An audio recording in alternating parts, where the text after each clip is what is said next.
આવો આવો આવો. આ બુટ્ટી વેચવાની છે. જો ને આના કેટલા આવે, 2015 માં લીધેલી છે. અત્યારે આના કેટલા પૈસા આવે ને એ કહો ને મને. આનું બિલ છે અને આ બુટ્ટી છે. ઓકે, વાંધો નહીં બેન. 2 ગ્રામ વજન છે તમારે. હા, 2015 નું છે ને બેન. 25,200 રૂપિયા આવશે બેન.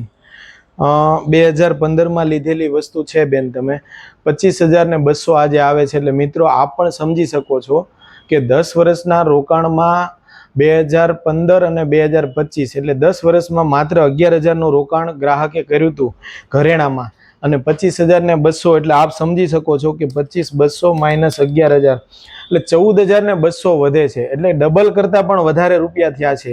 તો આપ પણ ઘરેણામાં ઇન્વેસ્ટ કરો અને નફો કમાઓ. મિત્રો, પ્રેમવતી ગોલ્ડ દ્વારા વેપારની શરૂઆત 2011 થી જ હોલમાર્ક વાળા ઘરેણા આપેલા છે અને સર્ટિફિકેટ વાળા ઘરેણા આપેલા છે. અને અત્યારે પણ સરકારના નિયમ પ્રમાણે નાનામાં નાની વસ્તુમાં પણ HUID હોલમાર્ક અને સર્ટિફિકેટ આપીએ છીએ, પાકું બિલ આપીએ છીએ. તો આપ પણ સમજી શકો છો કે દાગીના ક્યાંથી લેવાય. તો જરૂર પધારો પ્રેમવતી ગોલ્ડમાં.